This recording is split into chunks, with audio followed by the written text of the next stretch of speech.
Olá, gente. Meu nome é Yara. Bem-vindos à correção da lista de exercícios sobre ações antrópicas no meio ambiente. Vamos lá para a primeira questão, então.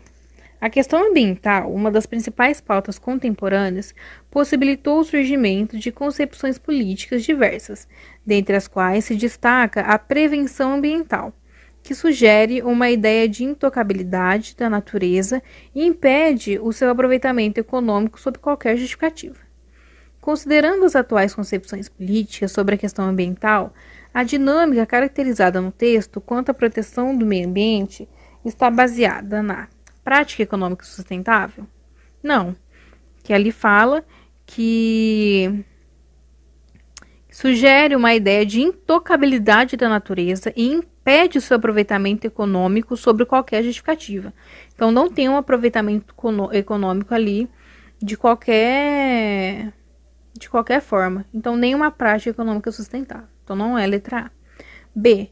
Contenção de impactos ambientais? Não está falando nenhum tipo de contenção. C. Utilização progressiva de recursos naturais? Não, né, gente? Está querendo preservar como é que a gente vai utilizar algo progressivo ainda em dos recursos naturais. D. Proibição permanente da exploração da natureza? Sim, né? Está proibindo ali, de qualquer forma, a exploração da natureza. E definição de áreas prioritárias para exploração econômica. Não está definindo nenhum tipo de área e sim mesmo proibindo qualquer tipo de exploração da natureza, portanto, letra D. 2. A linhagem dos primeiros críticos ambientais brasileiros não praticou o elogio laudatório da beleza e da grandeza do meio natural brasileiro. O meio natural foi elogiado por riqueza e potencial econômico, sendo sua destruição interpretada como um signo de atraso, ignorância e falta de cuidado. Descrevendo a posição dos críticos ambientais brasileiros no século XVIII e XIX, o autor demonstra que, via de regra, eles viam o meio natural como a. Ferramenta essencial para o avanço da nação. B. Dádiva divina para o desenvolvimento industrial.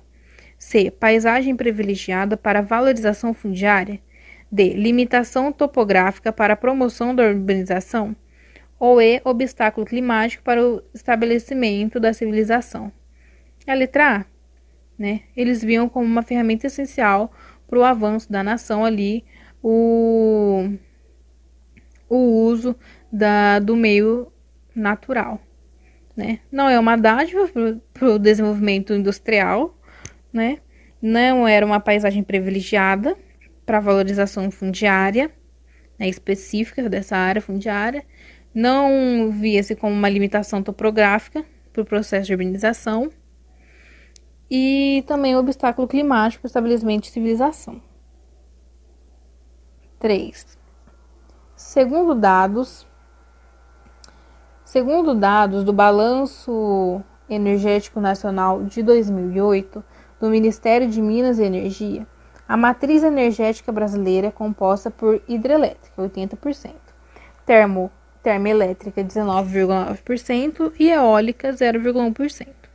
Nas termoelétricas, esse percentual é dividido conforme o combustível usado, sendo gás natural 6,6%, biomassa 5,3%, derivados de petróleo 3,3%, energia nuclear 3,1% e carvão mineral 1,6%. Com a geração da eletricidade da biomassa, pode-se considerar que ocorre uma compreensão do carbono liberado na queima de material vegetal pela absorção desse elemento no crescimento das plantas.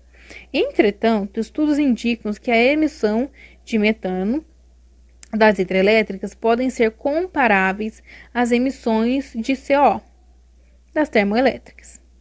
No Brasil, em termos de impactos das fontes de energia no crescimento do efeito estufa, quanto à emissão de gases, as hidrelétricas seriam consideradas como uma fonte, né? As hidrelétricas como uma fonte limpa de energia, contribuindo para minimizar os efeitos desse fenômeno? Não.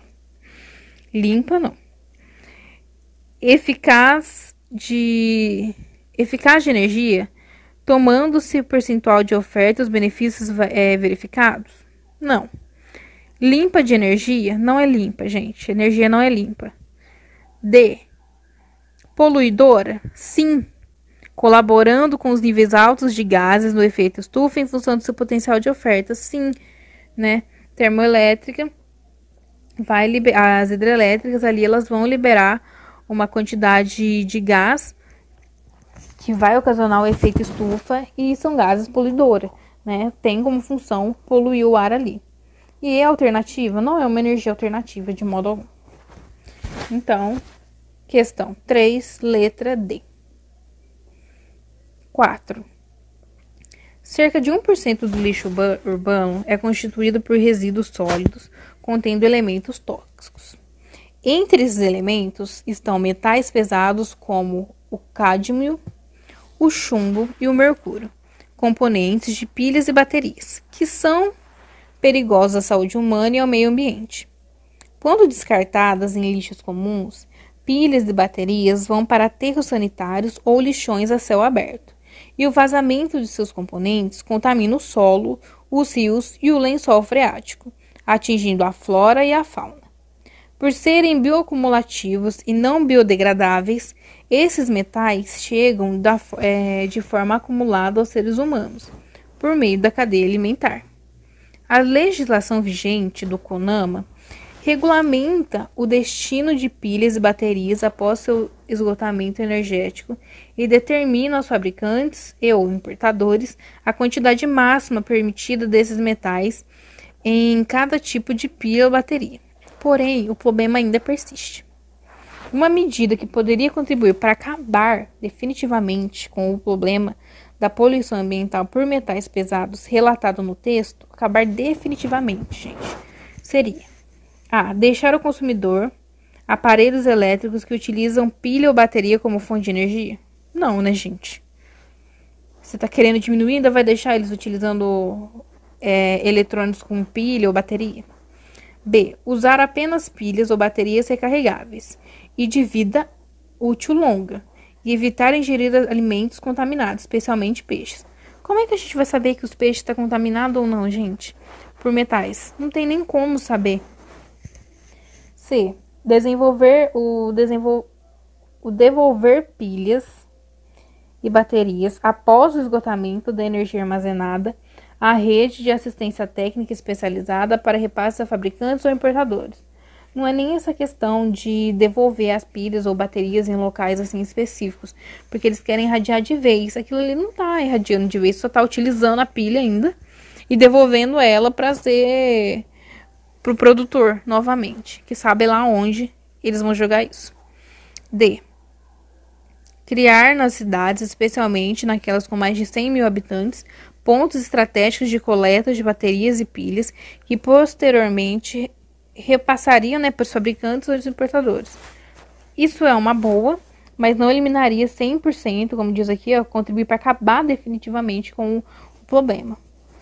E. Exigir que fabricantes invistam em pesquisas para a substituição desses metais tóxicos por substâncias menos nocivas ao homem e ao meio ambiente, a que não sejam bioacumulativas, E que não sejam bioacumulativas. Essa é a alternativa correta, Fazer com que esses fabricantes de empresas e tudo mais invistam em pesquisas para que ocorra o processo de mudança do material que é utilizado para a fabricação dessas pilhas aí, e que as mesmas não sejam bioacumulativas.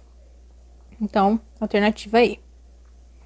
5. Quanto mais desenvolvida é uma nação, mais lixo cada um de seus habitantes produz. Além de o progresso levar o volume de lixo, ele também modifica a qualidade do material despejado. Quando a sociedade progride, ela troca a televisão ou computador, compra mais brinquedos e aparelhos eletrônicos. Calcula-se que 700 milhões de aparelhos celulares já foram jogados fora em todo o mundo. O novo lixo contém mais mercúrio, chumbo, alumínio e bário. Abandonado nos lixões, esse material se deterioriza e vaza. As substâncias liberadas infiltram-se no solo e pode chegar aos lençóis freáticos ou a rios próximos, espalhando-se pela água.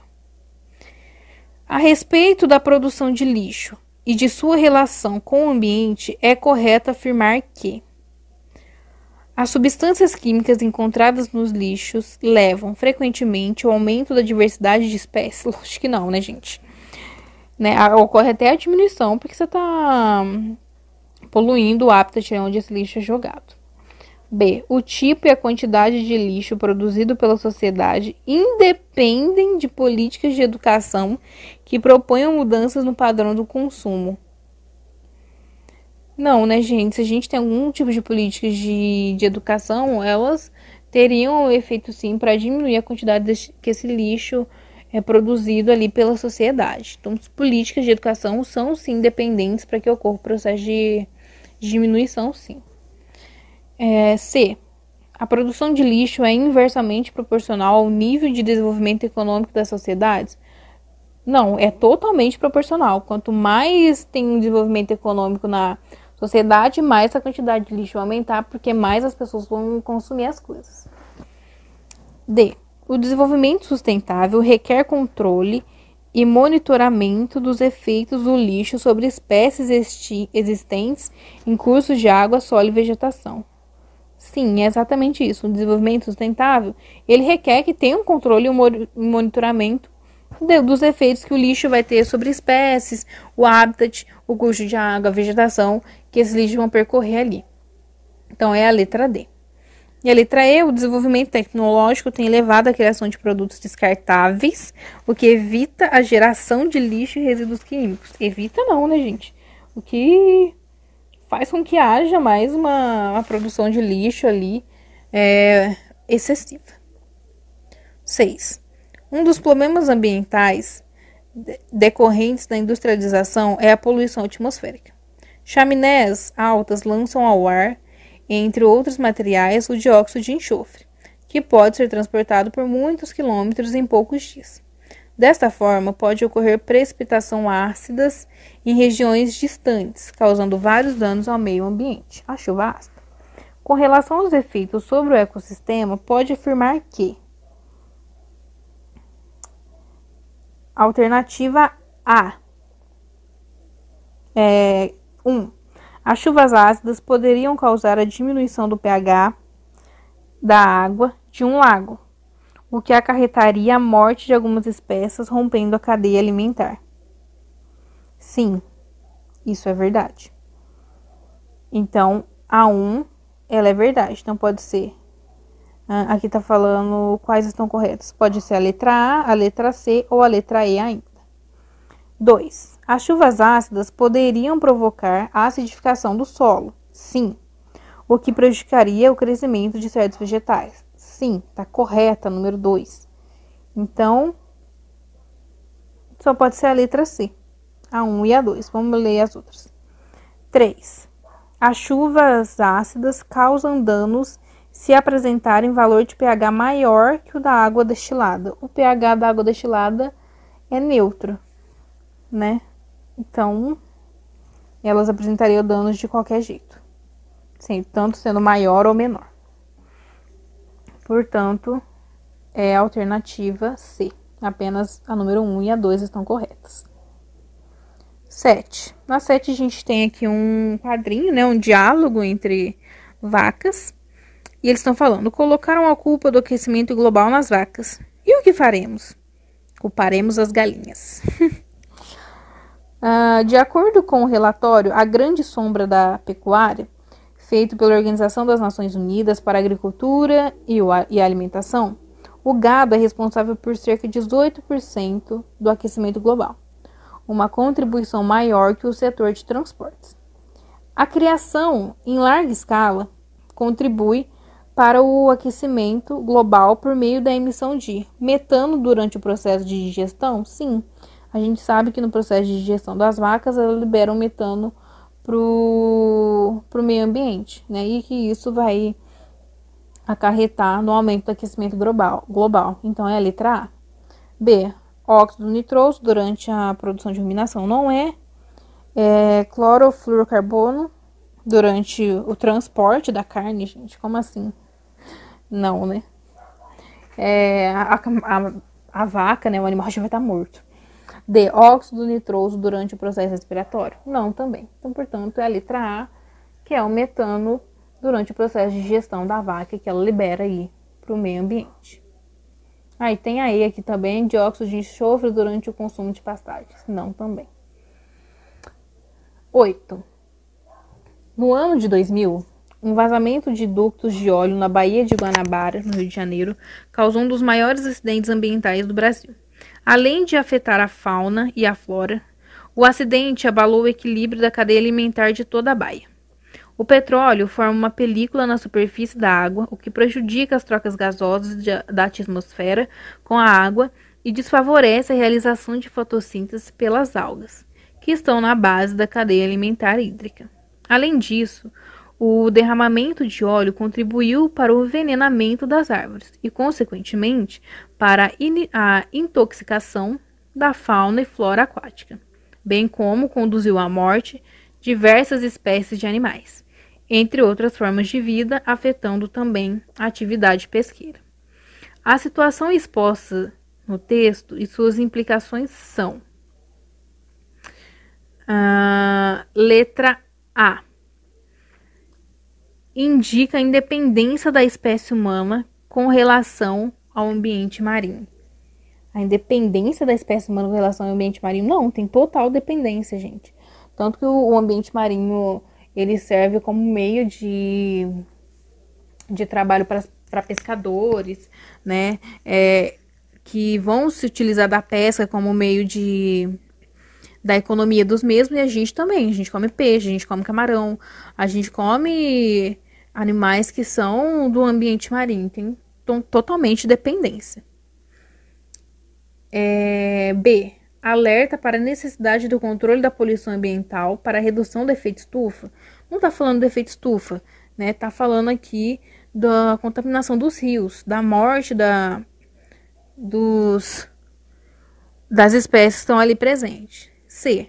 Ilustram a independência ou ilustram a interdependência de diversas formas de vida, animal, vegetal e outras, ao seu habitat. Essa é a resposta, né? A gente tem a interdependência, que é essa relação com todas as diversas formas de vida, seja ela animal, vegetal, a humana e dentre outras. C. D. O indicam a alta resistência do meio ambiente à ação do homem. O homem tem uma alta resistência em relação ao meio ambiente? Eu acho que não, né? Tá tudo interligado aí. Além de evidenciar a sua sustentabilidade, mesmo em condições extremas de poluição. Obviamente não tem nenhum tipo de sustentabilidade quando tem uma alta contaminação ali. E. Evidenciam a grande capacidade animal de se adaptar às mudanças climáticas? Lógico que não, né, gente? Os animais sofrem tanto quanto a gente ali no processo dessas mudanças climáticas extremas. 9. Então, portanto, a número 8 é a letra C. 9. Para diminuir o acúmulo de lixo e desperdício de materiais de valor econômico e assim reduzir a exploração de recursos naturais, adotou-se uma escala internacional, a política dos 3 R's: redução, reutilização e reciclagem. Um exemplo de reciclagem, tá, gente? Tem diferença entre redução, reutilização e reciclagem. Um exemplo de reciclagem é a utilização de garrafas de vidros retornáveis para cerveja e refrigerante. Não é reciclável, é reutilização esse processo. Então, não é. B. Latas de alumínio como material para fabricação de lingotes? Sim. A gente vai pegar as latas de alumínio e vão transformar essa lata de alumínio, promover o processo de reciclagem, fazer com que ela se transforme em outro material, que aqui no caso são os lingotes. Então, é a letra B. Vamos ver. C. Sacos plásticos do supermercado como acondicionamento de lixo caseiro? Isso é um processo de reutilização e não de reciclagem. D. Embalagens plásticas vazias e limpas para adicionar outros alimentos? Reutilização. E. Garrafas PET recortadas em tiras para fabricação de cerdas de vassoura, que também não é um processo de reciclagem, é de reutilização da mesma para outra. 10. Pesticidas são contaminantes ambientais altamente tóxicos aos seres vivos e geralmente com grande persistência ambiental.